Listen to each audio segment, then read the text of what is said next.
porque pues había que definir algunos, como siempre vale la pena que quede grabado todo esto, porque otros compañeros no pueden asistir. Eh, entonces, después de la revisión de los permisos, digamos, que hay estos días, bueno, lo único que dice ahí es que se suspenden las actividades académicas, ¿no? No, se habla de unos literales ahí, pero bueno, después de la consulta, dice que los exámenes, pruebas y eso, pues igual deberes, todo eso se puede seguir trabajando. Yo sé que es bastante complicado porque sobre todo los que van a viajar, no sé cómo le puedan hacer, pero bueno, la idea es que seguimos con esos trabajos que tendríamos. Entonces, yo ya he dejado, o sea, ya he puesto al menos en el Moodle ya las fechas. No he puesto todavía, obviamente, las tareas, porque la idea es ponerlas en el momento que corresponde. Eh, pero pues ya he dejado indicado en el Moodle cuándo sería el examen del segundo bimestre, ¿no? Eh, Inclusive le he dejado ya con un margen mucho más amplio, al menos de 48 horas, para ayudar a esto mismo, de que no habrá desplazamientos, o los que lo hagan, obviamente.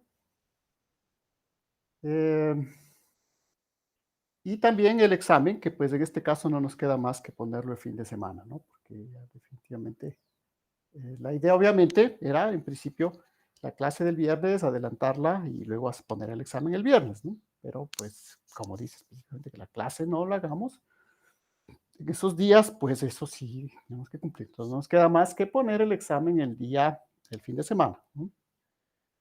Igual, como siempre, serán trabajos cortos, espero que no sean muy largos, nada más que para el examen de lo que sería la nota del segundo periodo, pues nos basaríamos en lo que hemos visto el viernes y hoy, y para el examen del final, que se consideraría final, sería basado en nuestro último tema, ¿no? En toda la parte que es la geoética y uso del suelo, ¿de acuerdo?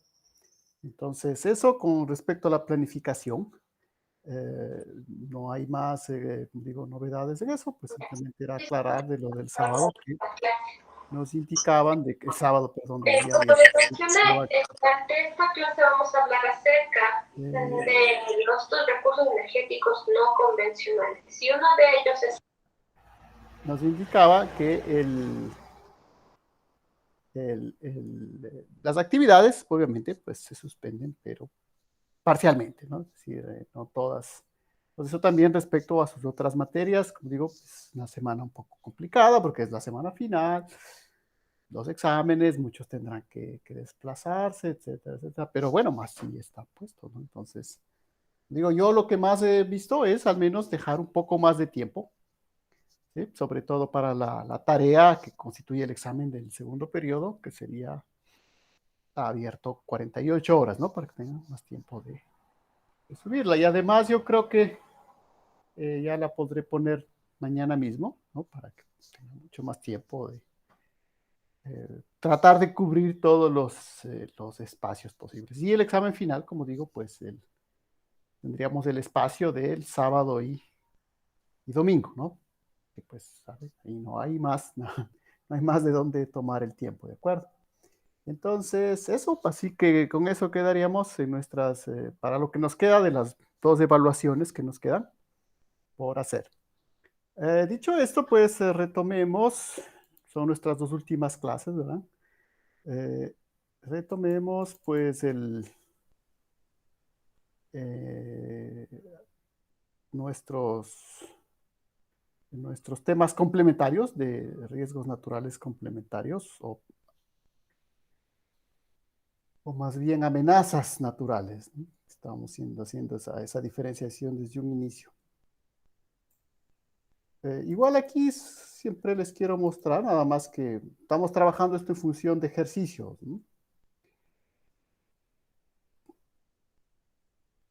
A ver, geología ambiental. Ah, perdón, es que no estaba en la carpeta correcta. Geología ambiental. Ya. Entonces,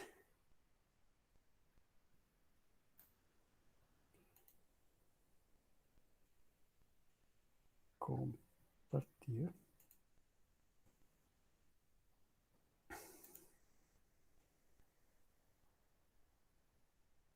Bien, entonces, aquí hemos hecho estos dos, ¿no? Respuesta inadecuada a la sedimentación y la ruptura de una falla, ¿no? Que tenemos ya más de un oleoducto, ¿de acuerdo?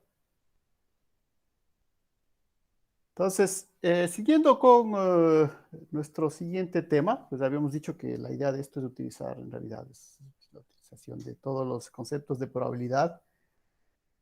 Este es un teorema que puede ser que no hayan alcanzado a ver en su curso básico, ¿no? Que es el teorema de probabilidad total, pero vamos a ver que es indispensable en ciertos fenómenos muy específicos, como vamos a aclarar con un ejemplo, ¿de acuerdo? Esto es el caso de que ya es una probabilidad condicional, ¿de acuerdo? O sea, sucede probabilidad de que suceda un evento dado que ya sucedió otro, es la base de esto.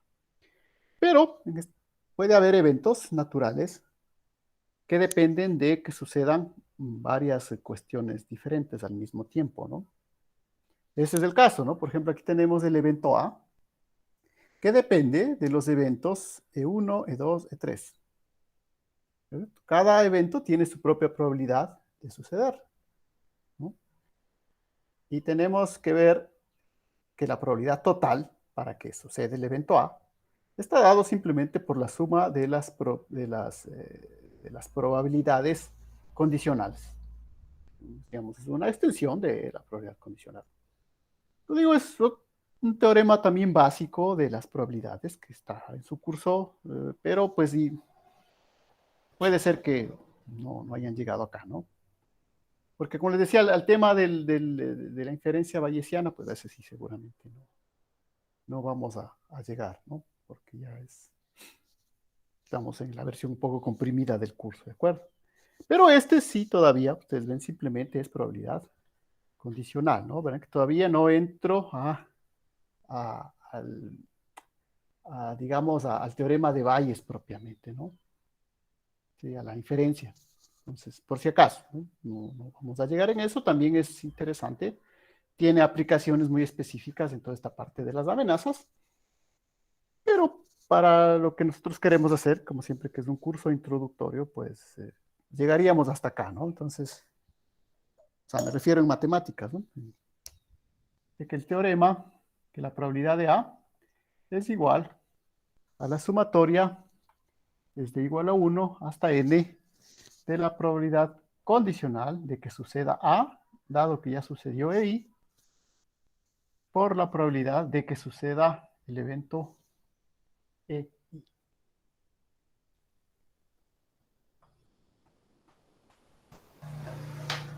Estamos de acuerdo, ¿no? Es bastante simple. Digo, la idea aquí es recordar las notaciones, ¿no? Que no vamos más allá de las operaciones fundamentales. Así que recuerden que estamos ya en la parte de lo que serían eh, las amenazas de tipo hidroatmosférico. Habíamos recordado de que hay que tener cuidado, digamos, de que, bueno, esta parte hidroatmosférica está relacionada a tres materias muy específicas que ustedes tienen que inclusive las comparten todas con ciencias del agua, ¿no? Con hidrología. Siempre toman esas materias en conjunto con ellos, ¿no? Porque son las mismas. Entonces, la idea nuestra no es entrar ahí a competir con esa parte, ¿no? O sea, no estamos viendo específicamente, por eso aquí la idea que yo les he planteado es verlo más como puntos de aplicación directo a lo que queremos, es decir, a la amenaza. Por ejemplo, aquí vamos a hablar de los daños causados por un huracán. Entonces, nos vamos a desligar de todo el problema de cómo se forman los huracanes, de cuáles son las condiciones, de dónde se forman. Bueno, generalmente como conocimiento general deberíamos al menos tener que en el territorio que constituye nuestro país no hay huracanes, ¿no? Y eso básicamente, ¿por qué? Porque la temperatura del océano nunca consigue elevarse tanto para que genere este tipo de fenómenos, ¿de acuerdo? De hecho, uno de los puntos que seguramente puede ser que hayan revisado en sus temas o revisarán en sus temas de climatología, ¿no? Es que dado el escenario de calentamiento global, uno de los puntos que podrían esperarse es que sucedan huracanes en océanos y mares que generalmente no se los observa actualmente, porque los huracanes actualmente, ustedes saben, pues se observan en la parte, todo lo que es la zona ¿no? Del Mar Caribe y la parte centro-norte del Océano Pacífico, ¿no? Ahí donde se producen las condiciones necesarias en el agua para que se genere este tipo de fenómenos. Pero, digo una vez más, nosotros no entramos a discutir eso, ¿no? Queremos simplemente decir, bueno, viene el huracán. Pudimos haber hecho, como digo, con otro tipo de fenómeno atmosférico, nada más que este específicamente nos sirve para ejemplificar esta cuestión de la probabilidad total. Ya van a ver de la lectura, pues pueden, es general, ¿no? O sea, la idea es aquí aclarar más esto, haciendo tipo ejercicios, ejemplos, antes que, insisto, seguir haciendo una competencia a las otras materias que ustedes tienen, ¿no? Esa es la idea de esta materia de geología ambiental, porque no sé si ustedes revisaron ese libro de base de Kendrick, ustedes van a ver que cada capítulo, por ejemplo, ustedes van a ver huracanes ahí, entonces van a entrar y ahí van a hacer una introducción sobre cómo funciona la atmósfera, sobre cómo se pueden formar los huracanes y todo eso. Sí, es importante, pero entendemos que toda esa parte está en otra área de conocimiento nuestra aquí, ¿no? Y que no hace falta volverla a repetir, ¿no? Aquí nos vamos específicamente al uso de la amenaza, ¿de acuerdo? Entonces eso nada más para los tres temas básicamente que nos quedan el día de hoy, que van a ver, están relacionados, a ver, uno, dos, sí, los tres, específicamente con fenómenos de la hidrosfera, ¿no? Ya directamente de la hidrosfera. Y hemos dicho que los que hicimos, los ejemplos que hicimos el viernes, sí, entraban a competir un poco con la parte de geotecnia, tal vez este sí, ¿no? Porque miren, aquí vamos a hablar del año de las estructuras. ¿De acuerdo? Perdón que se cerró esta.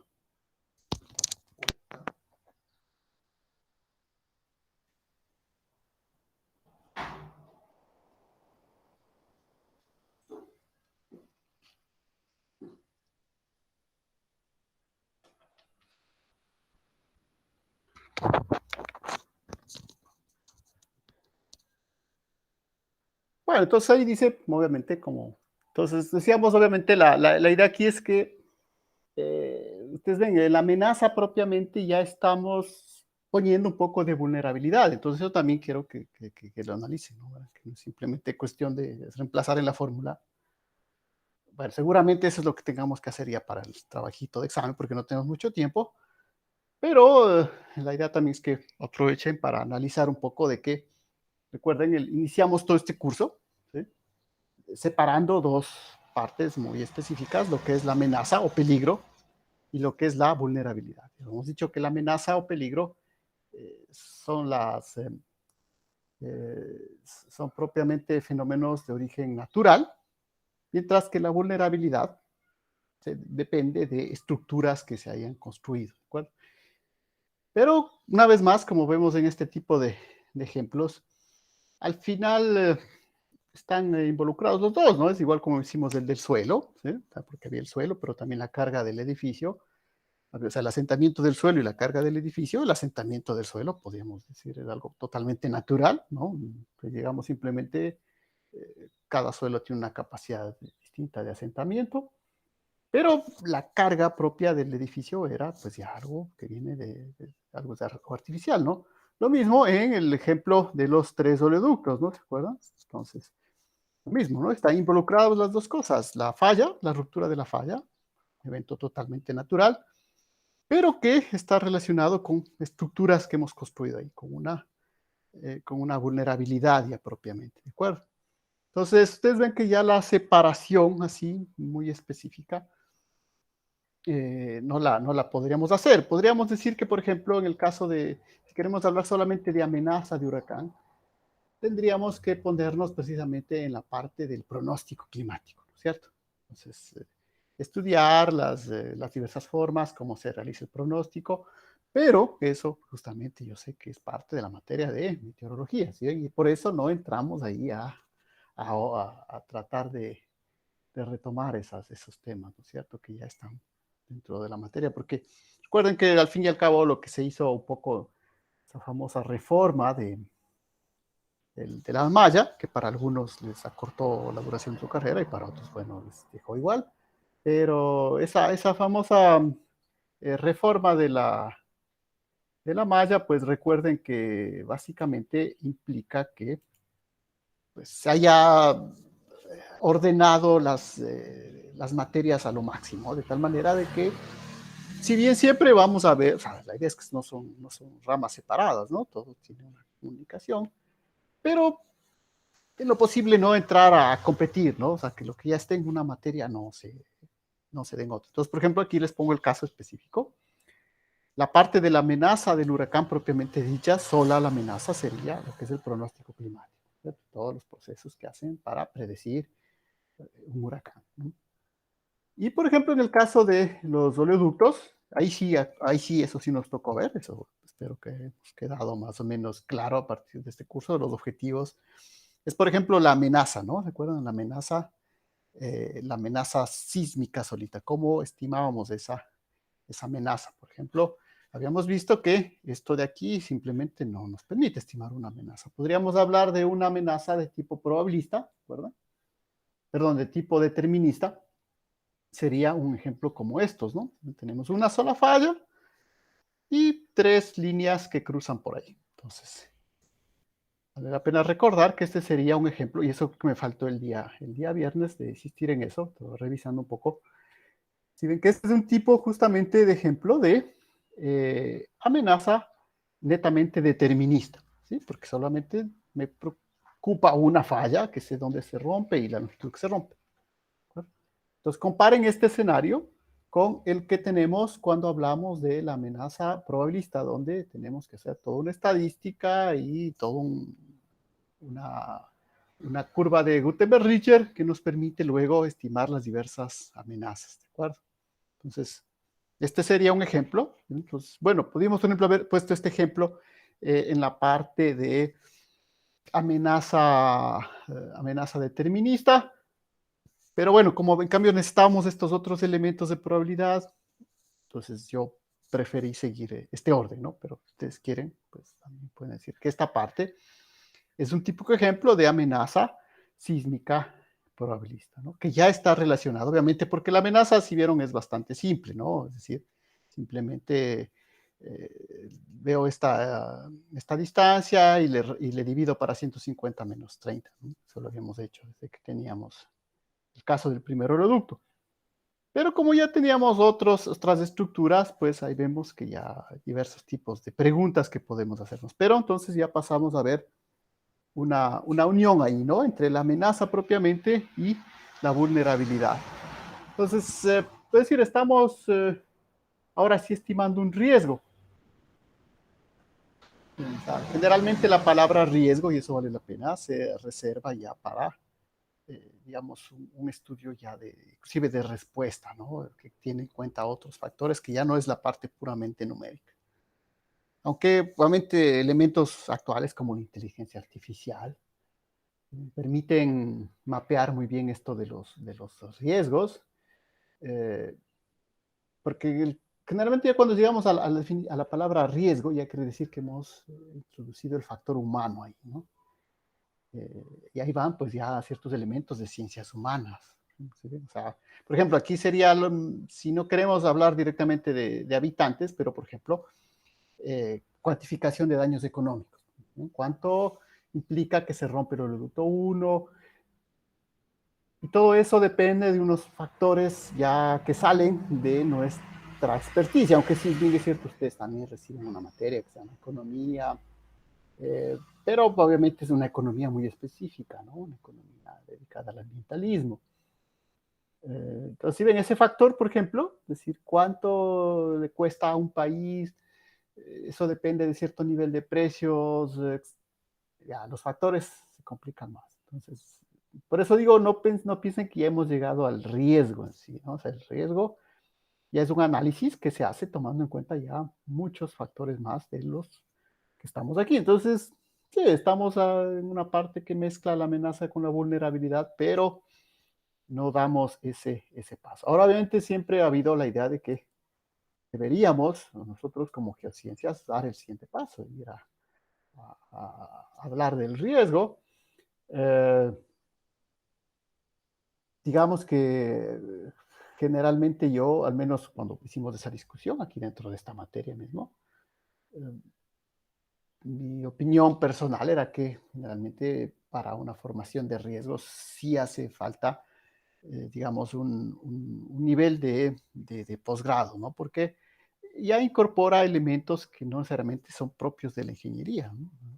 Entonces es algo que si alguna vez les toca ir a trabajar en una situación de riesgo, lo van a ver, ¿sí ven? O sea, yo he tocado trabajar eh, indirectamente cuando hubo las erupciones aquí en el Tungurahua, pero por ejemplo muy directamente eh, cuando yo hacía parte de la cooperación francesa y el caso de una erupción en el volcán Ubinas en el Perú. Entonces ahí tocó asistir a un volcán que, que tenía una población del mismo nombre, Ubinas, ¿no?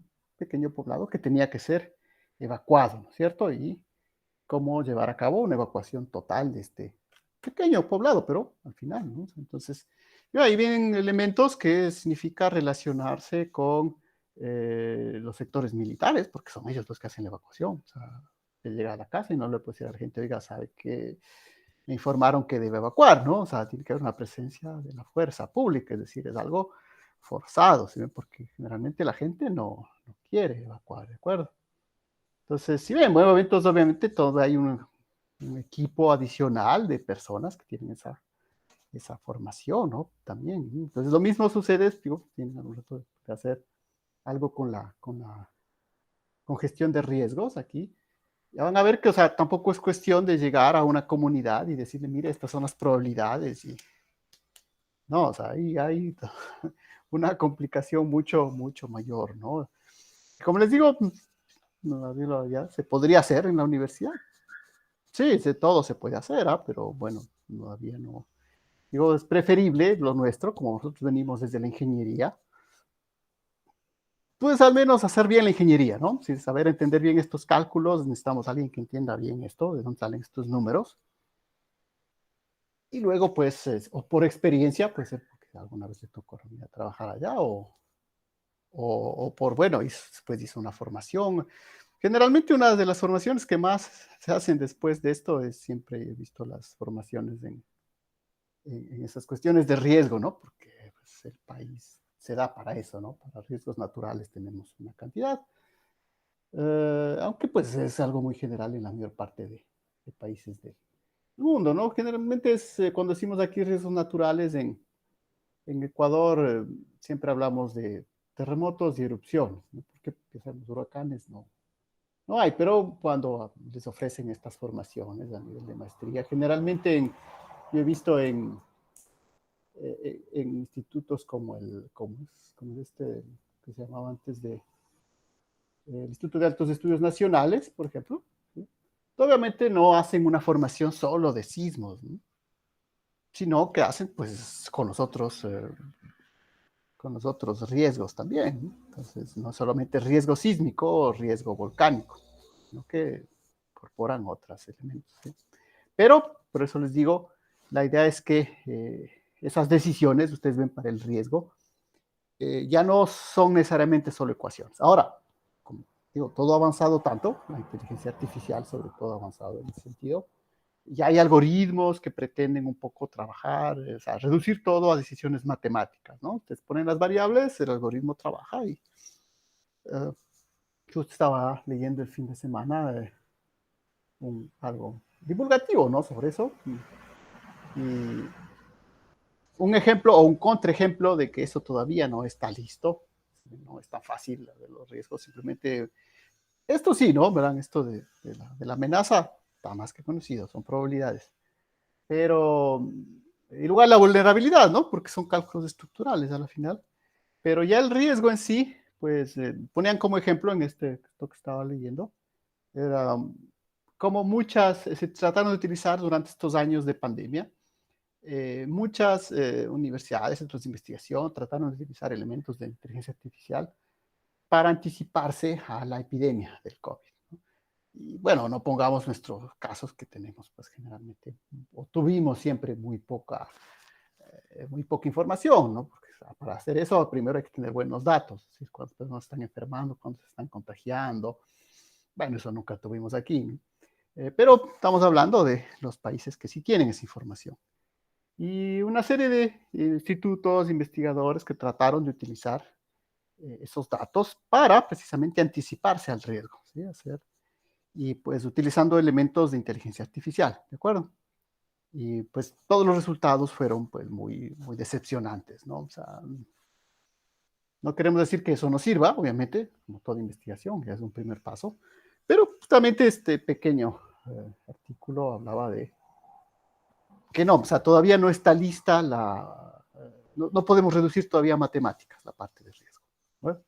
Pero la parte de la amenaza y vulnerabilidad sí. Entonces la idea es, por el momento, nosotros somos pregrado de ingeniería, pues quedémonos estudiando la parte que sí tenemos las ecuaciones seguras, ¿de acuerdo? Entonces, eso pueden ver, había muchos procesos de esto de estimar el riesgo de la epidemia, pues nunca funcionó muy bien, ¿no? Siempre hubo la necesidad del factor humano, y es porque es una enfermedad, ¿no? Y ahí interviene la parte humana uf, y lo mismo es en el resto, ¿no? Como les digo, no es tan simple, ¿no? O sea, los mapas de amenaza sísmica en Manabí ya los tenemos muy bien hechos, pero otra cosa es el riesgo ocasionado por la gente que no construye siguiendo las normas.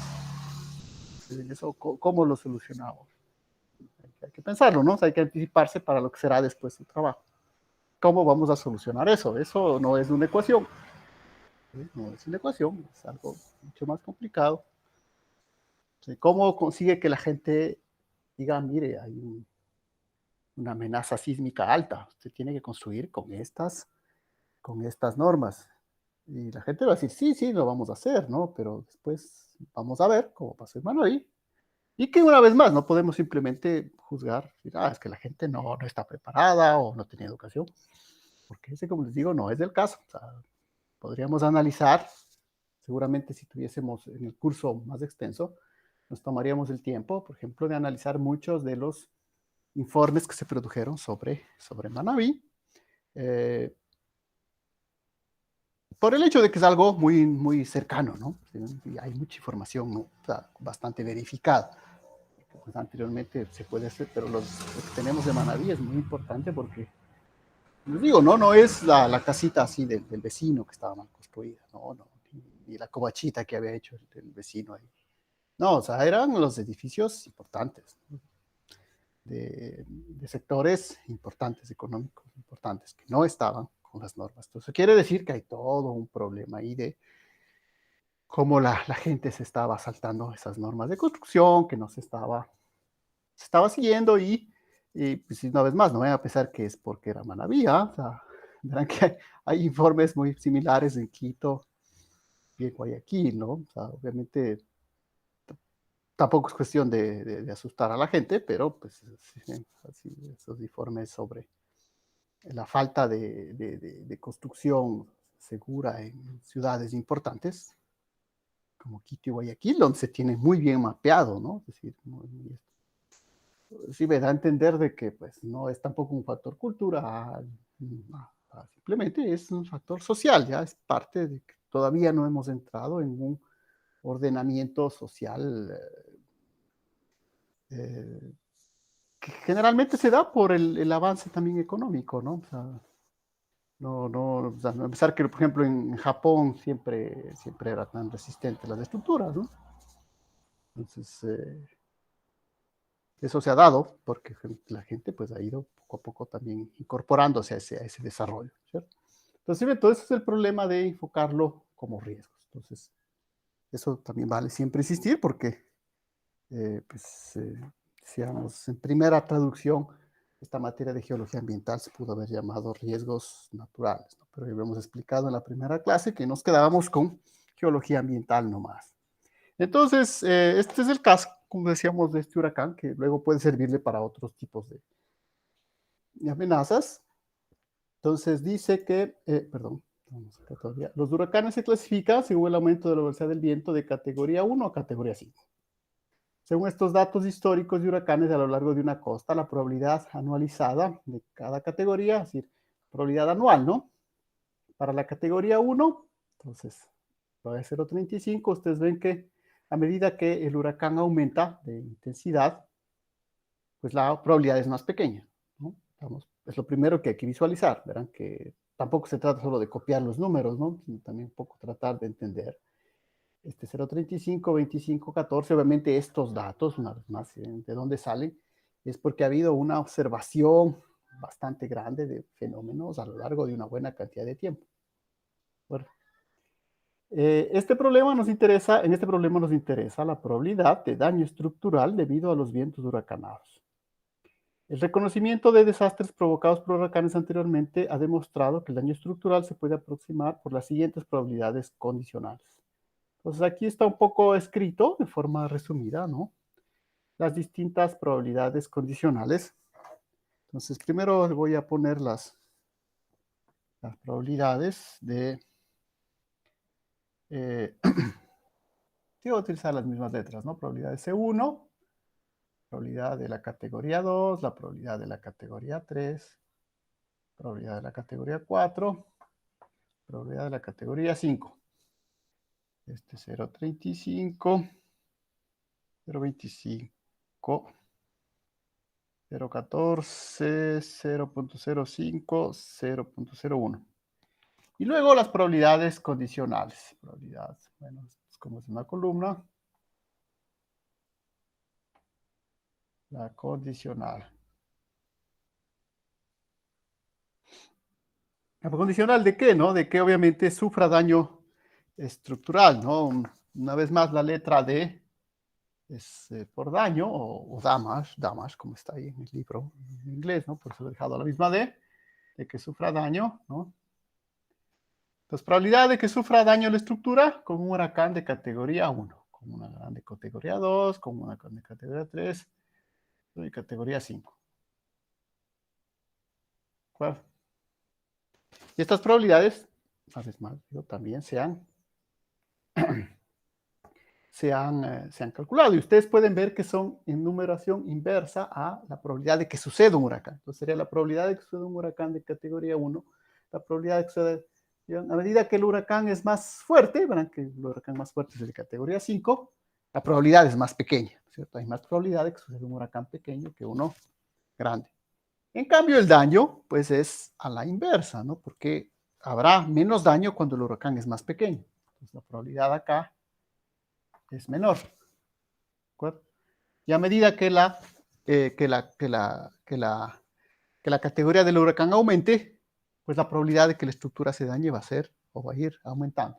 Entonces 0.10, 0.25, 0.60 y obviamente si en este caso hay un valor que me indica que si hay un huracán de categoría 5, o sea, no hay probabilidad en realidad, la estructura se va a dañar. ¿De acuerdo? Entonces, bien, esto significa que la probabilidad sea 1. ¿De acuerdo? Entonces verán igual como les insisto, ¿no? Si es que hay puntos para aclarar, sería importante porque pues, sobre estos temas puede haber o va a ir la evaluación, por lo menos la evaluación del segundo periodo.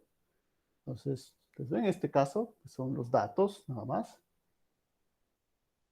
Y porque después es simplemente cuestión de reemplazar en la fórmula, ¿no? No es más complicado que eso, pero sí tiene que tener, insisto, una idea, ¿no? De lo que se están haciendo con esas probabilidades, porque si no, tampoco no es demasiado automático esto.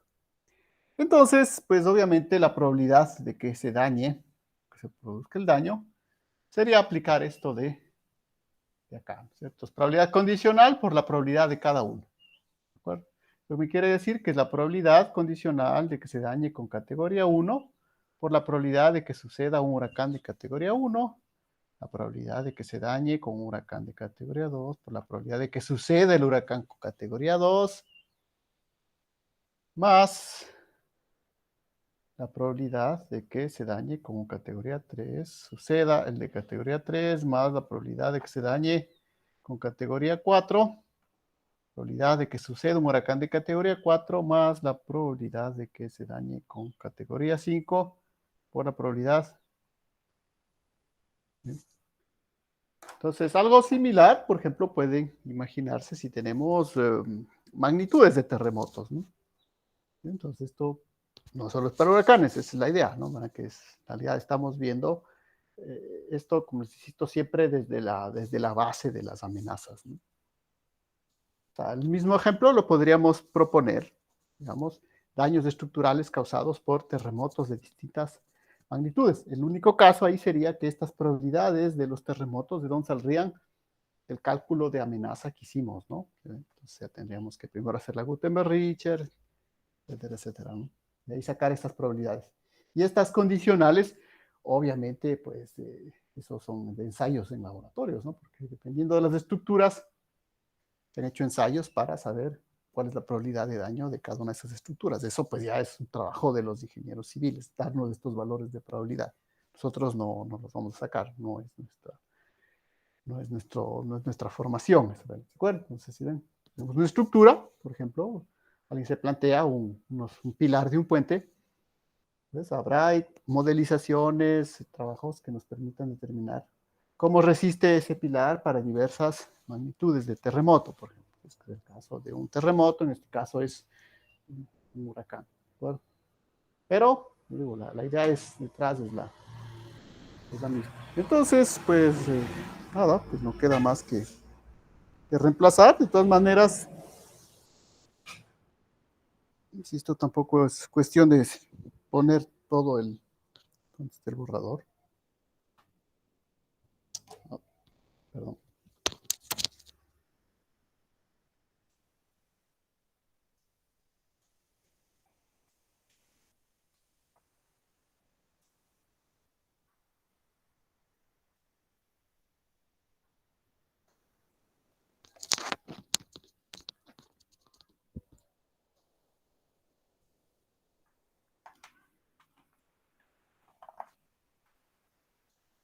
Entonces vamos a ir reemplazando, verán que damos los datos, simplemente vamos a ir reemplazando, ¿no? Son todos estos productos, entonces la probabilidad de daño será 0.35, al revés, ¿no?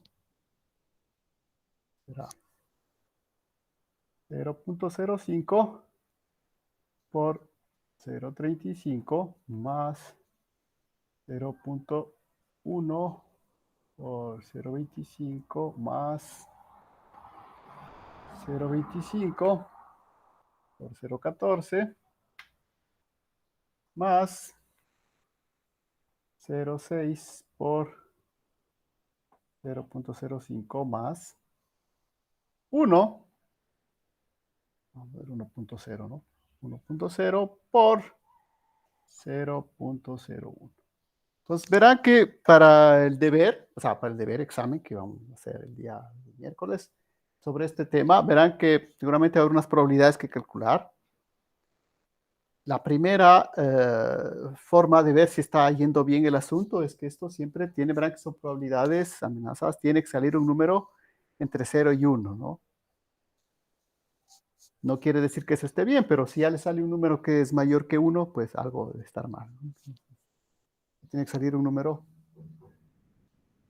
entre 0 y 1. Bueno, si el reemplazo en la calculadora no les voy a hacer, porque ya vamos a ver que sí necesitamos ver algunos cálculos diferentes de esto, pero bueno, esto sí me parece que es excesivamente simple, pero sí valdría la pena que luego que comprueben que pues, la probabilidad de daño estructural en general para un escenario de huracanes, en este caso, cinco tipos de huracanes, viene 0.1175. La probabilidad del 12% aproximadamente, ¿no? O sea, se multiplican por un porcentaje, la probabilidad del 12%. Profe, haciendo esto estamos viendo para los 5 escenarios, ¿verdad? Un todo. Es que esa es la idea, porque no sabemos qué huracán va a venir. O sea, en principio, cuando se construye una estructura, no sabe que puede haber huracanes, tipo 1, 2, 3, 4, 5, pero cada año uno no sabe, ¿no? Entonces, la idea es que construye para cualquiera de los escenarios, ¿cierto? Para que resista precisamente una estructura, cualquiera de esos escenarios. Y obviamente lo que sacamos aquí es cuál es el porcentaje de daño que puede ocurrir. Entonces vemos que es un porcentaje del 12%. Una vez más, ¿qué es eso? ¿Alto, bajo? Sí, obviamente pueden decir, un porcentaje altísimo sería si me saldría cerca de 100%, ¿no? Es decir, que la estructura siempre se va a dañar. Un 12% pues tiene un valor aceptable, pero una vez más allá de eso, este valor de 12% es el que luego va a intervenir en cuanto una aseguradora le va a cobrar para asegurar su estructura, porque obviamente la idea es que la aseguradora va a tomar este valor y eso es lo que va a determinar cuánto cuesta un seguro en esa zona, ¿no? Sobre una cierta estructura. Listo, si nos ponemos a pensar ahí en todo el Mar Caribe donde están los huracanes, lo que menos va a suceder son eso, ¿no? Pero no, la gente que está ahí no tiene esos seguros, pero imagínense, ¿no? Imagínense, ahí en el mar, en el Golfo de México, hay grandes empresas petroleras, ¿sí? Plataformas petroleras que están extrayendo el petróleo del Golfo. Bueno, a ellos sí les va a interesar y les va a servir mucho esta información, porque uno de sus rubros de gasto de una plataforma petrolera va a ser precisamente cuánto voy a pagar por un seguro, ¿no? ¿Y eso de dónde va a salir? Pues va a salir de aquí, ¿no? De este tipo de amenazas, ¿de acuerdo? Insisto, en algún momento, pues, espera que todo el mundo tenga esa posibilidad de tener esa protección, ¿no? Entonces, pero en general, si no lo podemos hacer para todos estos cálculos, porque otra cosa es decir, no, pero es que bueno, esto cuando la gente va... No, o sea, seguramente es muy difícil que todo el mundo tenga este nivel de protección, pero habrá estructuras civiles importantes, como por ejemplo, qué sé yo, estamos hablando de aquí de la ciudad del Tena, los puentes carrozables, los puentes que atraviesan el río, los hospitales, las estructuras más importantes e imprescindibles, al menos esas deberíamos estar muy bien seguros de cuáles son sus niveles de respuesta de las diversas amenazas, ¿no? Obviamente aquí en el Tena no hay huracán, pero en el caso de que hubiese un sismo, por ejemplo. Entonces, obviamente, en algún momento tener ese nivel de protección a nivel de todas las construcciones civiles es algo todavía muy lejano para nosotros, pero al menos las estructuras principales sí tenemos que estar seguros, ¿no? Porque eso nos va a dar una idea de los escenarios que se plantean, ¿no? Por ejemplo, en el caso de que hay una crecida muy grande del tema, ¿cuál es la vulnerabilidad de esos dos puentes, ¿no? Porque saben que aquí tenemos dos puentes principales, que si no es por el uno, es por el otro, ¿no? Bueno, hay otros peatonales, sí, pero vamos, los carrozables, ¿no? ¿Por qué? Porque imagínense, los que vivimos del otro lado de los ríos, el escenario, catástrofe, destrucción de esos puentes, eh, ¿cómo evacuamos a los heridos de este lado? O sea, si el hospital está, los dos hospitales, el del IES y están del otro lado. Entonces, ese tipo de escenarios, solo por ponerles un ejemplo simple, ¿no? Del TENA, que no lo ven, pero, por ejemplo, esos son los escenarios que se manejan en el caso de sismos de Quito, ¿sí? Interesa mucho conocer, por ejemplo, cuál es el nivel de vulnerabilidad de las vías que comunican el sur con el norte, de los túneles, por ejemplo. ¿Por qué? Porque 2/3 de la población de Quito vive en el sur, pero la mayor parte de hospitales y centros especializados de salud están en el norte. Entonces, si eso se corta, la comunicación sur-norte, y caso mío, por ejemplo, que vive en el sur, bueno, ya no vivo hace 4 años, ¿no? Ahora vivo en el Tena, pero del sur al norte, ¿sí? ¿Cómo es posible la comunicación para servicios de salud? Porque esto no es Hollywood, ¿no? O sea, no hay una flota de 100 helicópteros que haga esos rescates, ¿no? Hay que pensar que todo se va a movilizar como es normalmente, ¿no? En ambulancias. Entonces, si eso se corta, o sea, ese es el caso específico, ¿no? Eso estudian mucho la gente que hace toda la planificación de riesgos para Quito, ¿sí? ¿Cuál es la vulnerabilidad de las vías estructurales de Quito, ¿no? creo que la mayoría debe conocer, o sea, esa conexión norte-sur de Quito es complicada, ¿no? Pasa por el centro, hay unas vías que pasan por los túneles, son muy expuestas, ¿no? Hay otras vías que pasan por los taludes, pues, pero hay la oriental igual, es aquí unos taludes muy importantes. Pues todo eso se va mapeando y conociendo para tener un escenario, ¿no? Lo mismo, por ejemplo, de la comida de Quito, el 2/3 de la comida viene por el sur. Por eso el mercado mayorista está en el sur, el mercado de alimentos está en el sur. Generalmente eso a la gente del norte no le interesa hasta que viene alguna emergencia y dice, ay, mira, la comida no hay.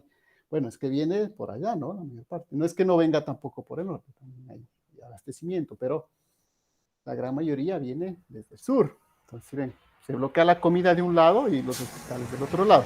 Entonces, esos son los escenarios que justamente luego se analizan utilizando estas ecuaciones, ¿no? Por eso digo, podemos hacer muchos más ejercicios, casos quizá más reales, pero nada, pues hay que ver el tiempo que tenemos, ¿cierto? Entonces es preferible al menos entender los escenarios más básicos. Esa es un poco la idea de la formación de pregrado, ¿no? Y luego, obviamente, después si hay interés, también se puede avanzar a nivel cuando se hace las tesis, ¿no? Pero también para eso son las tesis. Empieza a interesarse más en cierto tema, entonces se busca por ejemplo, en el caso de una tesis no vamos a plantear esto, ¿no? O sea, esto es un ejercicio nada más de clase. En el caso de una tesis, por ejemplo, seguramente hay compañeros que pueden plantear temas como eso. ¿Cuál es la vulnerabilidad ante las inundaciones de los puentes del Teno o de otras estructuras, etcétera, etcétera? ¿De acuerdo? Pero la idea es que tengan al menos este conocimiento básico. Entonces, tenemos Profe, este método ¿sí? estadístico se puede aplicar para cualquier amenaza, no simplemente una amenaza natural, ¿ver? Porque estaba Claro, leyendo. sí, obviamente, puede haber amenazas de tipo, las amenazas antropogénicas, esas no las citamos aquí, ¿no? ¿Sí? Por ejemplo, amenazas bióticas de tipo virus por ejemplo, las amenazas antropogénicas, qué sé yo, eh, destrucción de una fábrica de químicos, típica una amenaza antropogénica. ¿Sí? Entonces, igual, pues, la idea es que las ecuaciones son las mismas, ¿no? Por eso, usamos para este caso para un huracán, es un ejemplo nada más, pero pues, se puede utilizar para otros escenarios, ¿no?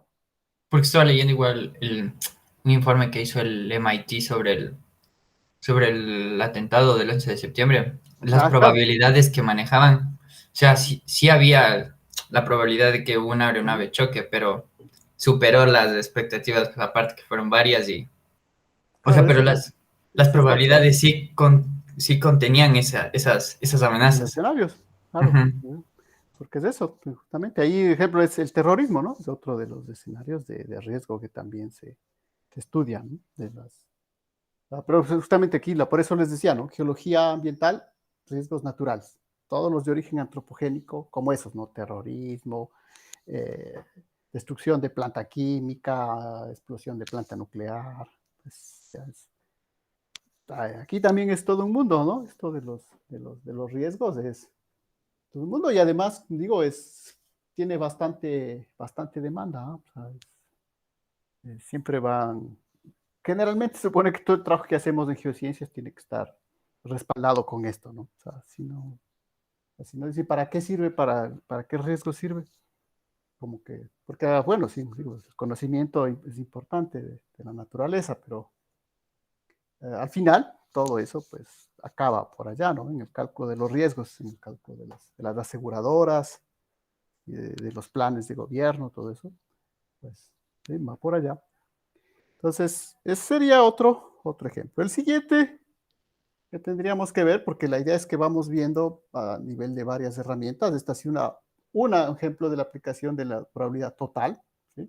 Un evento que depende de varios otros eventos posibles, ¿de acuerdo? En este caso, el evento de que se dañe una estructura en función de varios tipos de huracán. Pero el siguiente, entonces, podríamos ver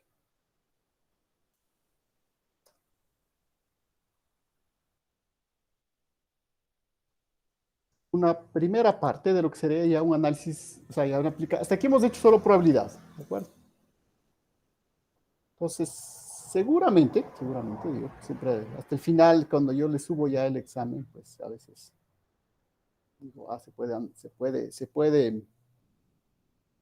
se puede evaluar de alguna otra cosa, pues bueno, seguramente el examen puede venir de aquí, ¿no? Las distribuciones de probabilidad. Entonces, recuerden que para los terremotos habíamos visto que la distribución de probabilidad no es una gaussiana, es una distribución de tipo Poisson. Sin embargo, para la gran mayoría de los otros elementos, sí, hay una base de la distribución gaussiana en su forma elemental, porque después precisamente lo que se va descubriendo a medida que avanza esta cuestión de riesgos es que esta aproximación gaussiana es muy básica, ¿no? Eh, la aproximación gaussiana obviamente tiene un origen netamente matemático, ¿sí? Es lo que se conoce el teorema central del límite. ¿Qué quiere decir eso? Que, pues bueno, todas las distribuciones en sus límites, todas, al final tienden en el límite a una distribución de esta forma, ¿no? Una distribución de campana de Gauss. Pero en el límite, en los casos específicos del día a día, no necesariamente, ¿no? Por eso esta, pues, no es que sea la panacea, sino todo utilizaríamos siempre con esto, ¿no? Pero, una vez más, para iniciar el estudio, iniciaríamos por una distribución gaussiana. Yo entiendo que ustedes la revisaron, ¿no? En su curso de probabilidad y estadística. Nada más les recuerdo, esta es la ecuación y tiene dos componentes fundamentales. El valor medio de la distribución, en este caso mu, y la desviación estándar de la distribución, en este caso sigma. Insisto, con estos valores de mu y sigma se puede empezar a dibujar la distribución, el ancho de la campana, etcétera, etcétera. Digo, no es necesario ahorita repetir el curso de estadística. Lo que sabemos es que esta es la función de distribución de probabilidad. Lo que queremos es cuál es la probabilidad. Y recuerden que para encontrar la probabilidad lo que tenemos que hacer es integrar bajo esta curva. Esta es la curva, la podemos dibujar. El problema es que esto no tiene una primitiva por integral, ¿no? No hay ninguna manera de integrar. Hay una integral interesante de esta función que es de menos infinito a infinito. ¿Sí? Si integramos toda la distribución de menos infinito a infinito, nos sale raíz de pi sobre 2, ¿no? Una de las fórmulas fundamentales. Pero no nos interesa integrar de menos infinito a infinito, nos interesa integrar en cierto espacio de probabilidades, ciertos valores. Entonces, para eso vamos a ver que vamos a necesitar alguna herramienta de cálculo, ¿no? De cálculo numérico. Una vez más, yo les voy a mostrar con el MATLAB, pero también les voy a mostrar que hay otras herramientas que no necesariamente pues son con el MATLAB. Pero más bien por el momento, una de las características esenciales de esta distribución, de esta campana, es que estas colas, que ustedes ven por acá, ¿no? Como sea, esto tiende a cero muy rápido, ¿no? Entonces, después de 5 o 6 sigmas de distancia, esto ya casi se hace cero, ¿no? Entonces, esta distribución es una distribución interesante, pero que justamente falla el momento de estudiar fenómenos muy poco, o fenómenos, ¿cómo sería la expresión? Fenómenos catastróficos, ¿no? Sabemos que las catástrofes, aunque nos puede parecer difícil, las catástrofes son muy poco probables. Entonces, este tipo de distribución gaussiana falla bastante en estudiar ese tipo de fenómenos. Por eso es que existen otro tipo de distribuciones, de las que ya habíamos hablado un poco, ¿no? De estas, utilizando los sistemas complejos, ¿no? Son las distribuciones que se conocen como las Q gaussianas, ¿no? Donde ese Q es una medida de la complejidad del sistema, ¿no? Un sistema que tiene mucha interacción entre sí. Entonces, es algo típico que ustedes luego, si algún momento van a aplicar esto ya a la vida real o en un proceso de investigación, van a ver que la gaussiana es una aproximación muy grande. pero pues puede servir como una primera aproximación. Bueno, pues lo que nos interesa aquí es que recuerden, que yo sé que sí hicieron, cómo se calcula la probabilidad con esta distribución. Necesitamos calcular el área bajo esta curva, pero esto no podemos, para eso tenemos que integrar esta expresión de aquí, pero no vamos a poder porque no tiene una primitiva algébrica. Entonces, vamos a recordar eso, pero una vez más, para no hacer simplemente matemáticas, vamos a recordarlo con un ejemplo que nos lleva precisamente a un problema de inundación fluvial, de lo que estamos hablando, por ejemplo, los ríos en el Teide. Entonces dice, se mide el pico anual de un río durante 39 años y se determina que sigue una distribución normal. Entonces esto tendrán primero, cuidado, simplemente es los parámetros de la distribución normal. Se van a dar de esta manera, ¿no? N, este primer parámetro es el valor medio. Y este parámetro de acá es el valor sigma. Esta es la media y esta es la distribución estándar, ¿no? O sea, que es la raíz cuadrada de la covarianza. Calcule la probabilidad de que el pico del flujo sea menor que 100.000, 80.000 y 50.000. Aquí me ha faltado poner las unidades, ¿no? 100.000 metros cúbicos sería, ¿no? Que sería, estamos hablando del flujo de un río. En cualquier año. Determine el periodo de retorno para cada uno de estos flujos. Entonces, vamos a ver que vamos a poder calcular las probabilidades y luego calcular los periodos de retorno. Una vez más, yo sé que hay, sobre todo en ciencias, los compañeros que siguen hidrología, ellos hacen estos cálculos, igual en varias de esas otras materias. Si es que esto igual, una vez más, se sobrepone a algo que ustedes ya han visto, pues aquí ya estamos ya en la parte donde no tenemos más opción, ¿no? de repetir a veces lo que ya han visto en otra materia. Pero generalmente he visto que estas probabilidades a veces las calculan en otras materias, pero o sea, utilizan ya ciertas herramientas que ya están hechas, que simplemente ponen los datos.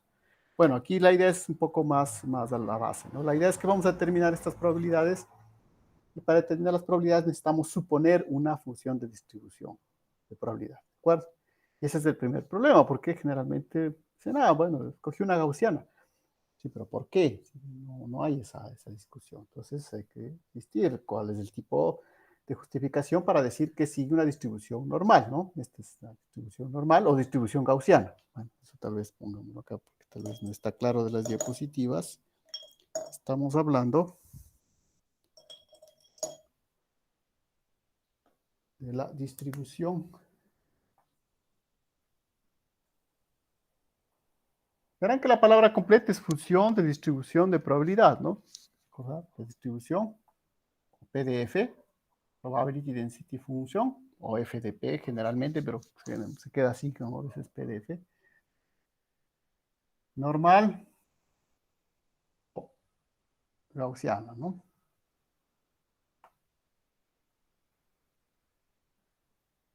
Por cierto, cuando escriben estas palabras, verán que esto generalmente, cuando escriben en inglés, esa palabra va con mayúscula, en español es minúscula nomás, ¿no? Por si acaso. Pequeños detalles de la diferencia entre los idiomas. Entonces, distribución normal o distribución gaussiana. Entonces, verán que eso, pues obviamente estamos suponiendo que sigue una distribución normal, ¿no? Por supuesto, y hemos calculado estos valores de la media y la varianza, pero puede seguir otro tipo de distribuciones más complicadas, sobre todo las distribuciones de lo que se conoce como colas anchas. Eso es algo que es interesante también estudiarlo, pero pues empecemos por la más simple, que es la distribución gaussiana. Les insisto, pues está basado en un teorema fundamental de las matemáticas estadísticas, que es el teorema central del límite. Uno de las cuestiones básicas que fundamentan, ¿no? Es como la geología básica que ustedes ven como geociencias, ¿no? O sea, todo se fundamenta en ese estudio de los estratos, en los nombres. Bueno, la estadística se fundamenta en ese teorema, ¿no? Todas las distribuciones, al fin y al cabo, tienden a este tipo de distribución. Entonces, es la más estándar, ¿no? No es que simplemente es la más fácil. No, simplemente es resultado de un teorema netamente matemático, el usar esta distribución. Pero como les digo, ya en la parte práctica se ha visto de que es muy limitada, ¿no? Entonces, si quieren hacer algún estudio verdadero algún día, pues ya van a ver que esto, sobre todo para fenómenos muy inusuales, que son los que nos interesan, porque son los que causan la mayor cantidad de amenaza, como una inundación, ¿sí? Pues la inundación puede seguir una cierta regularidad, pero generalmente cuando hay un evento muy poco probable, es ese evento el más interesante y esta distribución no me sirve. Pero dentro de la parte del proceso de aprendizaje, esto es lo que nos va a servir. Entonces, pero esto que ya no vamos a... Lo que hay que entender es que vamos a calcular antes de mostrarle cómo calcular. Entonces, ¿qué es lo que vamos a calcular aquí? Porque ya van a ver que como no podemos hacer la integral,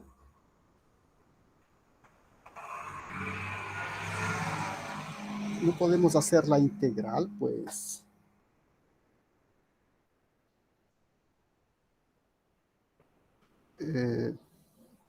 voy a anotar los valores n. Entonces, nada más para acordarnos, 28.676 y el otro es 21.117. Y quiero la probabilidad de flujo sea menor que, entonces verán, ¿no? Lo que nos interesa siempre es la probabilidad de flujo que sea menor que 100.000, 80.000,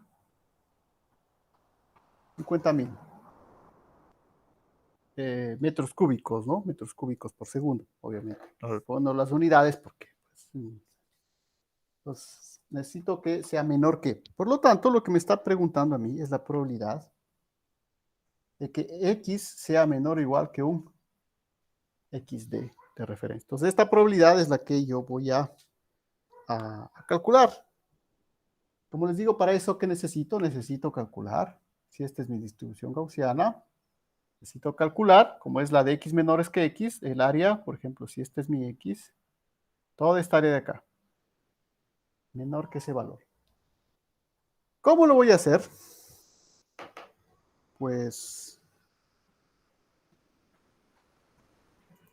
no puedo hacer eso analíticamente, ¿no? Tengo que utilizar una herramienta de cálculo y eso seguramente es lo que van a tener que hacer ustedes para su pequeña tarea del día miércoles, ¿de acuerdo?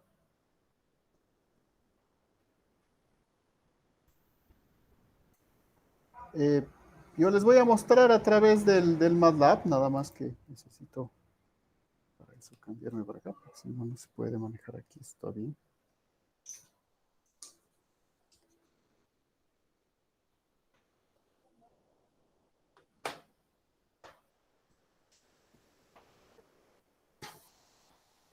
Además, bueno, si algunos ya manejaron esto en el MATLAB también, pues van a ver que el Octave también funciona, pero insisto una vez más también, están los otros igual, ¿no? Igual que los riesgos. En las evaluaciones también hay que tener en cuenta las otras, los otros problemas que pueden surgir respecto a que ustedes, como digo, el escenario de que van a viajar a Cartagena y pues no van a tener una computadora, ¿cómo vamos a resolver eso? Entonces, tratemos de que, bueno, si al menos van a subir la tarea, supone que van a tener que conectarse, ¿no? Pero suponer que no van a tener su computadora con que trabajan habitualmente, pues seguramente puede ser que tienen el MATLAB, tienen el Octave, pero si entran a un cibercafé del TEN a hacer el deber ahí, ¿cómo lo van a hacer? Entonces, vamos a mostrarle algunas opciones, ¿no? Pero bueno, le voy a mostrar primero con el MATLAB. Para que se cargue esto. Entonces,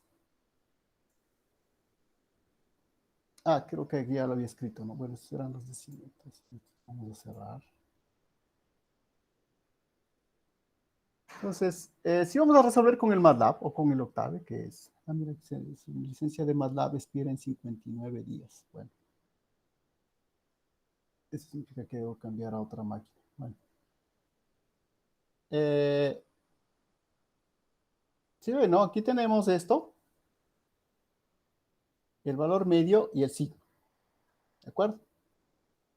Y luego he puesto el flujo sobre el cual quiero calcular.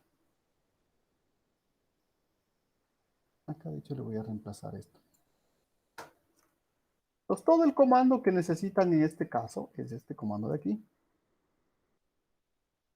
El comando que necesitamos se llama normcdf. ¿De acuerdo? En el Octave, estoy casi seguro que se llama igual. Entonces, este es el que van a necesitar, ¿de acuerdo? Para calcular estos valores de integrales que nos están pidiendo, ¿no? Entonces, generalmente este hace, o sea, con este non-CDF ustedes pueden hacer todos los cálculos que ustedes quieran, es decir, el valor menor que, el mayor que, o entre uno o dos intervalos que ustedes quieran. Como generalmente es este el valor que se pide por defecto, el que es el menor que, entonces no hay nada más que utilizar este norm-CDF. Pero pueden utilizar esto, por ejemplo, si quieren el que es mayor que, ¿qué deberán hacer? 1 menos esto de acá, ¿no es cierto? Si quieren entre dos valores, pues un valor en X, el otro valor en X y restan los dos. Es cuestión de jugar a restar áreas nada más, ¿de acuerdo? Pero para lo que nos interesa en realidad es nada más que esto. Entonces, ¿estamos de acuerdo? Verán esta pequeña estructura que yo he puesto aquí. Este es el valor medio, el sigma, el flujo. En este caso voy a calcular para 50, bueno, me pedía de 100,000, voy a empezar con 50,000, ¿ya? No, empecemos con el, sí, está aquí, empecemos con 100,000. 100,000, ¿de acuerdo? Pues verán, ¿no? No hay nada más que eso. Norm CDF del valor que quiero, el valor medio y el sigma.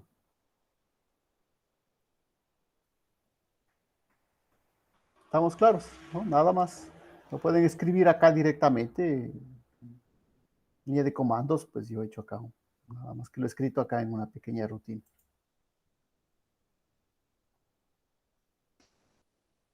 Entonces, si ven el valor que me sale para 100,000, es casi 1, ¿no? De hecho, voy viendo. Me sale 0.9996. Aquí es importante, al menos,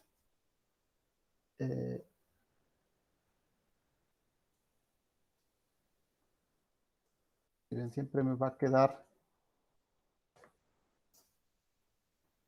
en este caso,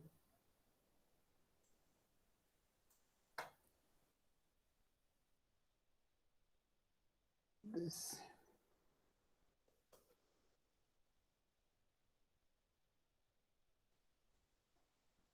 a poner un poco más de format long. Eso es todo lo que necesitamos, ¿no? Sí. Pongo formats. De acuerdo. Entonces, bien. Utilicé este pequeño cambio para tener más decimales, nada más, ¿no? En este caso me queda 0,9996. Pues, tengo que coger unos 5 decimales aquí. Ya van a ver qué parece. Porque ahorita estamos calculando las probabilidades, pero luego tenemos que calcular, recuerden, los tiempos de retorno, ¿de acuerdo? Entonces, no voy a coger solamente, si cojo solamente las 4 primeras, van a decir, ah, bueno, voy a aproximar esto, me queda 1, ¿no? Verán que es casi 1. Entonces aquí hace falta tomar al menos las 5 primeras cifras decimales. ¿De acuerdo? Entonces el primer valor me sale 996. Aquí le había puesto 4, voy a cambiarle acá 3. ¿De acuerdo? 9963. Ahora voy a hacer para 80,000. En este caso, como he hecho esta pequeña rutina para...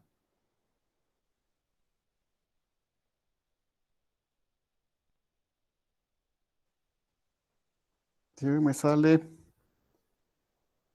2, 4, 6. ¿Sí? 999, 2, 4, 6. Las 5 primeras cifras decimales. ¿sí? Y finalmente, para 50,000. 84370. Bueno, podemos poner 1 acá al final, ¿ya? Entonces, estamos claros, esta es la parte más complicada, digamos, porque esto obviamente no se puede obtener analíticamente. Hace falta un programa, un software. Yo les he mostrado con el MATLAB cuál es la estructura. Pueden probarlo con el Octave, que es exactamente lo mismo. ¿De acuerdo? Entonces, generalmente es la idea de estas tareas, de esto, pues es que eh, los exámenes, lo que se está poniendo como evaluación, pues pretenden ser explicados suficientemente aquí durante la clase, ¿no? Para que precisamente si hay dudas, preguntas de lo que estamos haciendo, podamos aclarar, ¿no? Porque sobre todo, es otra cosa que ahí sí estaba clara, o sea, me refiero a lo que está en esa orden que tenemos para estos días que vienen. Pues sí, dice que, o sea, lo que está suspendido son clases y obviamente tutorías también, ¿no? Entonces, eso puede complicarnos porque justo ese día quisiera, esto no está claro para el examen. Bueno, esa parte, pues, no. Por eso voy a tratar de hacer, como digo, lo más simple posible, pero que esté claro desde aquí, ¿sí? Para que esté claro cómo lo van a hacer, en qué herramienta lo van a hacer. ¿De acuerdo? Entonces, estos valores, ustedes ven, los tengo acá con el MATLAB. Ahora, supongamos que lo tenemos el MATLAB, verán que esto es eh, muy estándar, ¿no? Entonces,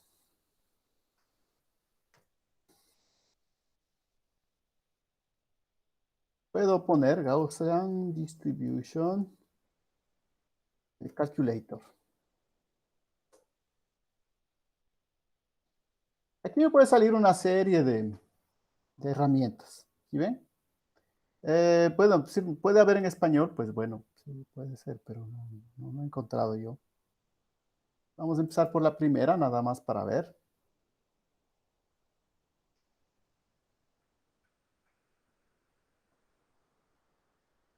¿Sí? Entonces, este me podría servir. Vamos a ver. Voy a poner la media ahí una vez más. Verán que está en el internet, ¿no? Esto no necesito bajarme el software, nada. La media es 28,676. Obviamente, como va a ser un ejercicio simple, pues les va a pedir, obviamente, si hacen esos cálculos, seguramente pues hacer una captura de pantalla, o sea, de dónde hicieron los cálculos, ¿no? Porque simplemente no siempre poner los valores, sino también de dónde salió la información. Entonces, veamos. Aquí tengo varias, si ven, varias posibilidades, ¿no?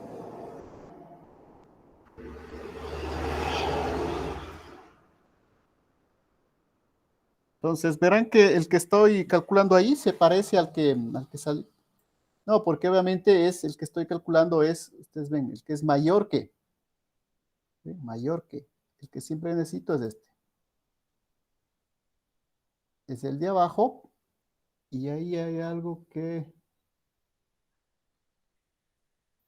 no, es el de abajo, es este de acá. Desde 28,000. Ah, perdón, es que claro, no estoy poniendo todavía el valor, ¿no? Entonces, ¿dónde pongo el valor? El valor que necesito ahora es bajo. Creo que es este. ¿Sí? Estoy suponiendo una herramienta que no conozco. Pues hay que probar un poco, ¿no? Este entrado así nada más para ver. Voy a probar con el de 50,000 a ver si es este. 50,000 y ya. Creo que es esta, ¿no? ¿Sí ven? Entonces, ven, no me ha tocado mucho más que entender un poco lo que dice en inglés. Entonces he puesto la media, la desviación estándar, standard deviation, y digo debajo, ¿no? Verán que siempre es hacia abajo lo que necesito aquí. Hacia abajo de 50,000. El único problema es que solo me da 4 decimales, ¿de acuerdo? 0,8437. Pero pueden ver que es la que me salió hace un rato con el MATLAB. Probemos con el de 80,000 nada más para ver que sale lo mismo. Ven 9925. Entonces, claro, si ven, me corten 4 decimales, ¿no? ¿Ven? 9925. Finalmente probemos con el de 100,000. Es 996. Entonces el problema de esta es que funciona, pero pues ustedes ven que solo me queda 4 decimales y sí necesito un quinto decimal más. Claro, pero pues, esto es tan útil, o sea, es tan utilizada la distribución normal que siempre van a encontrar estas herramientas, ¿de acuerdo? La que hacía la primera, ¿no? Vamos a ver la siguiente, que creo que era la que era más... Si ven, esta está mucho más pedagógica. Yo utilizaría esta. Pongo la media, el mu, que vale 28,676. Sigma que vale 1117. El X, siempre está mucho más claro aquí, ¿no? Verán que aquí me dice el mayor que puedo escoger, ¿no? Voy a empezar con el de 50,000, que es el más bajo, 50,000, y se supone que tengo que escoger el menor que, ¿no? ¿De acuerdo? Y ahí tengo algo que no sale exactamente lo mismo porque debería salir 824,371. Hay algún valor que no puse bien. 28. Aquí está mal, ¿no? ¿Se ve? Aquí está mal, ¿no? Es 28,676. Voy a poner el de 50,000. Pues. Ahí está. Y este me da la ventaja que me da justo 5 cifras decimales, ¿no? Este es, digamos, estándar. Sirve porque sabe que necesito al menos 5 cifras para hacer estos cálculos. Pueden utilizar este, ¿no? Si están ahí en un cibercafé, no tiene Qtave, no tiene Windows, pues bueno. También se puede hacer con Excel, pero ese sí no les voy a enseñar porque en realidad yo no manejo mucho el Excel. Bueno, manejo, pero lo más básico, ¿no? Claro que todo el mundo sabe. Entonces yo prefiero que vean este tipo de herramientas. Aquí les dice claramente, ¿no? Lo que estamos calculando es toda esta área bajo la curva. Y aquí les da el resultado. Verán que necesito escoger siempre el menor que, ¿no? X menor que 8,437. Calculemos ahora para el de 100,000 para estar seguros. ¿Ven? 99963. 99963. Y finalmente, 80,000. 999,246. 999,246. Entonces el área bajo la curva, ¿no? Les he mostrado que funciona con 3 herramientas diferentes. Solamente si tienen el MATLAB o el Octave. Pero si no, pues entran ahí al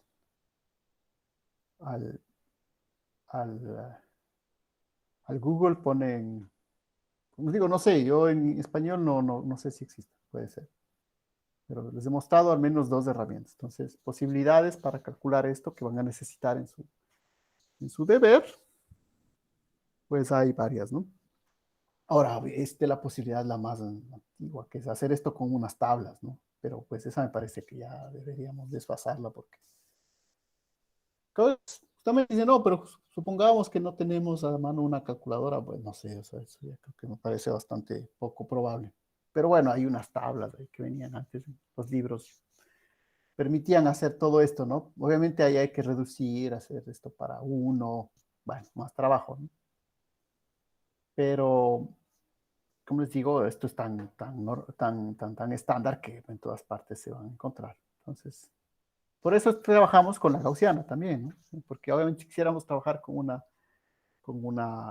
función de distribución de colas, lo que se conoce, ¿no? De colas anchas, de fat tails, como es en inglés, pues así no hay estas herramientas, hay que entrar a buscar, bueno, hay que programar, pero eso pues, pongamos, lo haremos en el curso que estén haciendo una investigación, en la tesis, ¿no? Aquí estamos haciendo lo más estándar posible.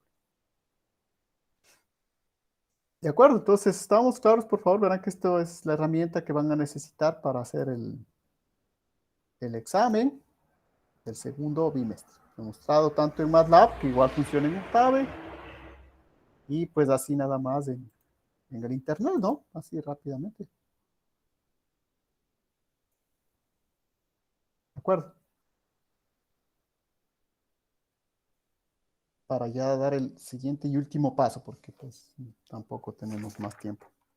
Va a quedar fuera esa parte de los tsunamis, pero bueno, ya ni modo, porque si no, pues ya. Entonces el proceso es este, ¿no? Tenemos un valor medio, tenemos una desviación estándar, tenemos unos valores sobre los cuales nos pide calcular el periodo de retorno, y pues vamos a proceder a calcular el periodo de retorno. Con eso terminaríamos, porque como les digo, lo último que nos quedaría es lo de los tsunamis, pero pues yo creo que como todo tema, ¿no? También es interesante, pero yo creo que ya no alcanzaríamos para extendernos más sobre eso. Quedaríamos hasta aquí. ¿De acuerdo? Entonces, porque el siguiente cálculo que van a ver es mucho más simple, ¿no? Entonces el otro sí ya lo podemos hacer directamente en la... no sé si no, sí vale la pena hacerlo en la pizarra, porque sí, es una pequeña fórmula, pero yo sé que si se escribe eso, también yo sé que también se puede empezar a escribir aquí directamente. Esas fórmulas vale la pena que se aclaren en el pizarrón.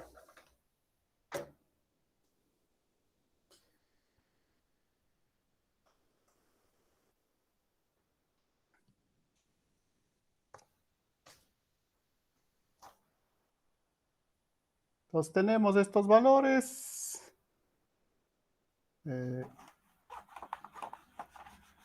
Yo lo voy a volver a escribir acá, ¿no? Bueno, ya lo voy a poner en la pantalla.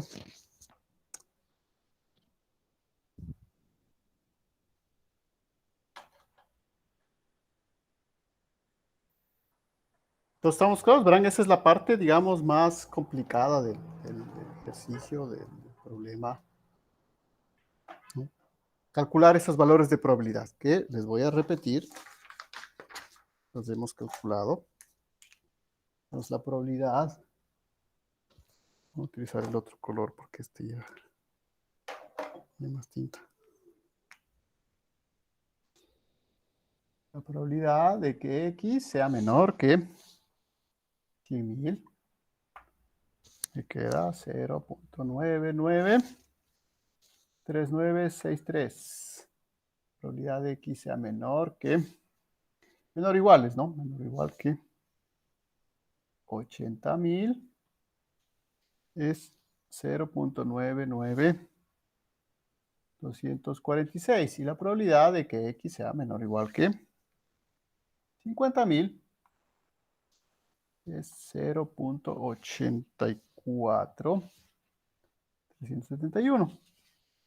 Y lo que nos decía el ejercicio es, bueno, son las probabilidades siguiendo la distribución gaussiana. Ahora sí, con esto, los periodos de retorno.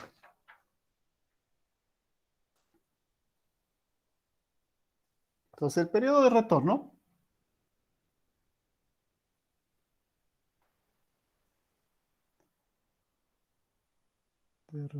en este caso, se va a definir como T sobre 1, la probabilidad de X sea mayor que X.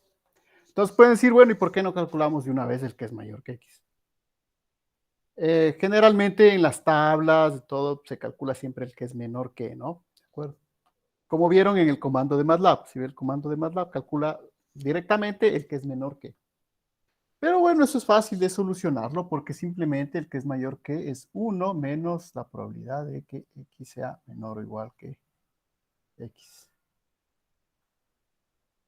Ahora, si quieren de una vez calcular estos valores y hacer solamente el inverso, verán que esas herramientas les dan para hacer eso directamente. Nada más que este es el proceso estándar porque, como les digo, si esto lo hacen alguna vez por tablas, no sé si lo llegaron a hacer en el curso de estadística, y estos cálculos por esas tablas donde se reduce primero a una distribución centrada en el origen con sigma 1. Bueno, esa es la forma estándar, ¿no? Pues por eso que se define. Si no, simplemente haríamos el mayor que. Les recomiendo siempre hacer mejor a partir de esto, ¿no? Porque siempre en los aparatos numéricos es esta la probabilidad por defecto que va a calcular, porque es la que se... Entonces, el periodo de retorno para un caudal de 100.000 metros cúbicos me va a quedar 1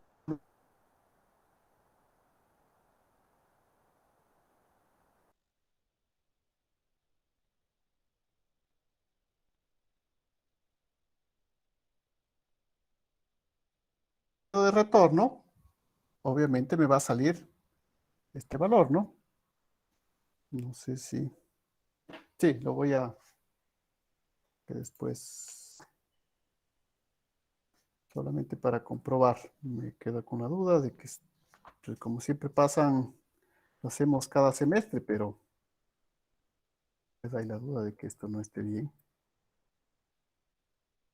1 menos 1 menos, el valor es 0,99. 9, 6, 3. Me sale 27.700. Sí, o sea, sale esta cifra, ¿no? 27.000.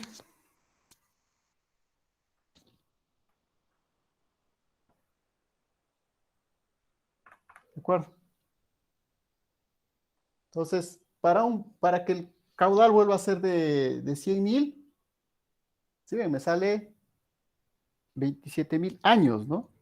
Entonces, es un periodo bastante grande. Vamos con el de 80.000. 1 sobre 1 menos 0,99. 200, ¿cuánto era? 246.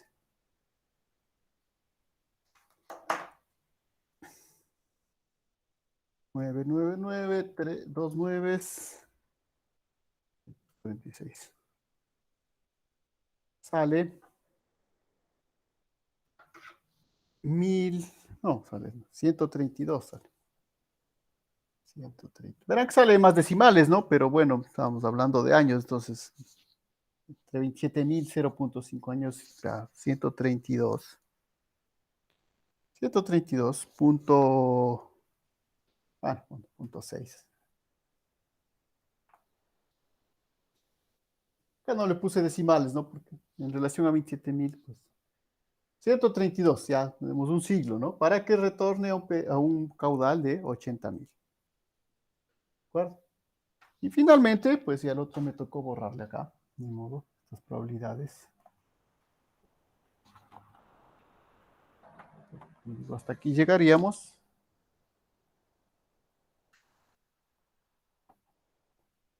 Uno menos, el valor era 0,84, 371. Entonces, lo voy a volver a calcular nada más porque es 24, 171. Bien, entonces aquí ya es mucho más importante, ¿no? Aquí sale 6,4. Si ven, que se alcance este caudal límite de 50.000, ya es un periodo pues mucho más importante. Este mismo de acá ya es importante, ¿no? 132. Este obviamente 27.000 años pues ya sale fuera un poco de los cálculos que se puedan hacer sobre un problema de amenaza, ¿no? Porque un periodo de 100.000 años, pues pero en cambio, bueno, de 10.000 años, o 27.000, pero acá, ¿no? 132 y 6 años, si ven, 6,4 años, pues ya es un periodo de retorno que hay que tomar en cuenta, ¿de acuerdo?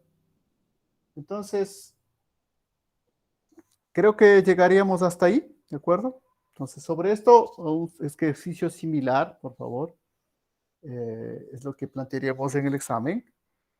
Insisto, la idea sería que por todo lo que ustedes puedan, para hacerlo más amplio posible, insisto, la idea sería que yo les subiría el examen mañana mismo para que tengan inclusive ahí varios días de poder ver dónde, qué momento trabajan sobre este pequeño problema, porque entonces se debe seguir trabajando en eso, ¿de acuerdo?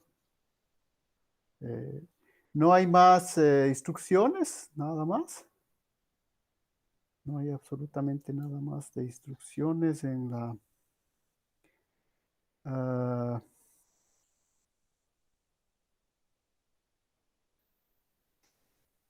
en la...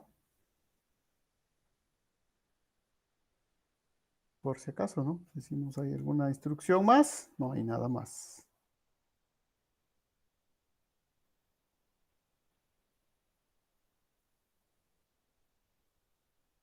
¿De acuerdo? No hay nada más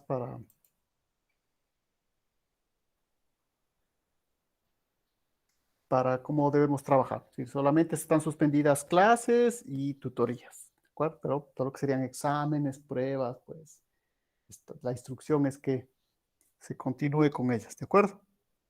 Pero pues hasta aquí lo que podríamos hacer como ejercicios propiamente que luego podemos evaluar, verán que es hacer unos cálculos. De una vez les digo, verán que la idea es que igual no van a poner solamente estos números, ¿no? Ellos también ver cómo los calcularon, si pusieron MATLAB, con Octave, con alguna de estas herramientas que les he mostrado, que lo pueden hacer, ¿de acuerdo? Y de todas maneras, si no hay más dudas en eso, pues para terminar, teníamos un tema que faltaba. Bueno, este de la probabilidad de la probabilidad del teorema de Bayes, sí, definitivamente ya no nos queda tiempo, pero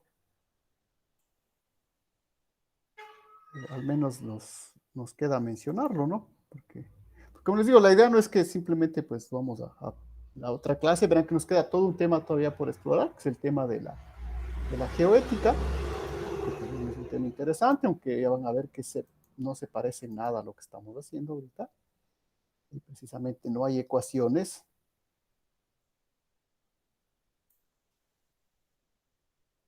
Pero al menos mencionar los temas que se nos quedaron, ¿no?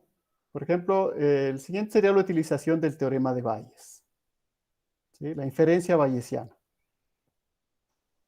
Entonces, ven, la utilización es simple, es cuestión de reemplazar aquí, pero la idea sería recordar un poco el problema de la inferencia, cómo se usa el teorema y los límites que puedo tener en el uso de ese teorema. Pero, por ejemplo, podría ser para un ejemplo de este tipo, ¿no? Para un deslizamiento de tierra. ¿Sí? En el caso que tengo, laderas propensas a deslizamientos de tierra cuando la lluvia de intensidad es alta. Tenemos los datos de estas probabilidades. Entonces, el teorema de Bayes lo que permite es obtener una estimación de una probabilidad condicional, dada que tengo la otra condicionalidad, ¿cierto? Por ejemplo, en este caso me dice los datos de precipitaciones muestran que la probabilidad de lluvias de 24 horas de superior a 10 centímetros durante la temporada, que esta probabilidad es de 0.05, es decir, del 5%. Si observamos una tormenta que trae más de 10 centímetros de lluvia, ¿cuál es la probabilidad de un deslizamiento de tierra? Entonces, la idea aquí es que ya estoy poniendo una observación y con eso estoy tratando de hacer una inferencia. Esto ya no es simplemente una probabilidad condicional. Entonces, obviamente, reemplazo estas probabilidades. La probabilidad P,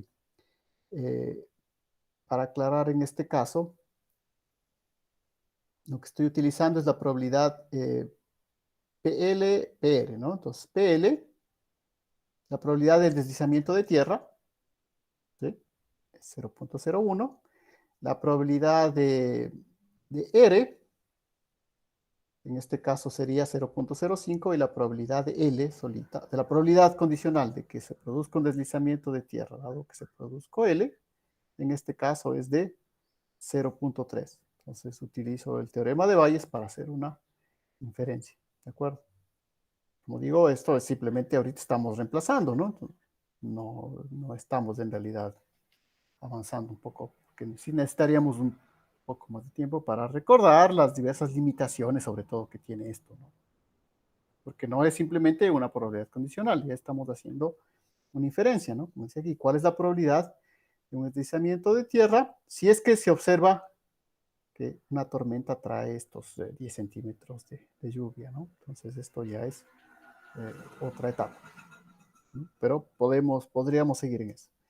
Y finalmente, ¿Sí ven? Lo que nos quedaría sería también lo que nos queda fuera ya de la... Porque la idea de esto es que, o sea, si es que vamos a ver esto, es porque luego vamos a poder evaluar sobre esto. Pero realmente, por eso les digo, hasta donde podemos evaluar es hasta aquí, porque yo les he mostrado todas las fases, los diversos detalles, con el tiempo suficiente para que lo vean. Eh, pero de todas maneras nos quedaba esto, ¿no? Parámetros físicos de un tsunami, ¿eh? Un poco la forma que tenemos el modelo actual en el cual consideramos que se produce un tsunami, ¿de acuerdo? Por si acaso aquí esta referencia, para que vean que pues, las referencias pueden ser bastante variadas, les voy a mostrar.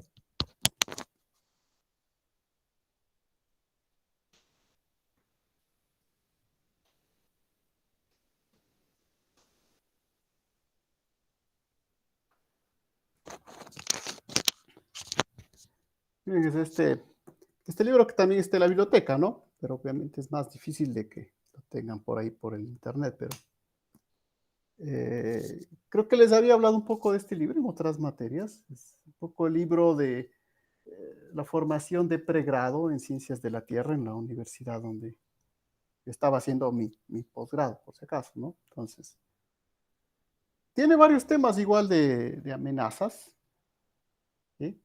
Me pareció que ahí esta parte del tsunami estaba la mejor explicada posible, o sea, la forma más básica, sobre todo porque una vez más, no puede, siempre que quiere ver esto, puede ir a un paper. ¿De acuerdo? O sea, ¿cómo se modela o la amenaza de un tsunami? Pues hay gente que está haciendo eso con investigación, papers,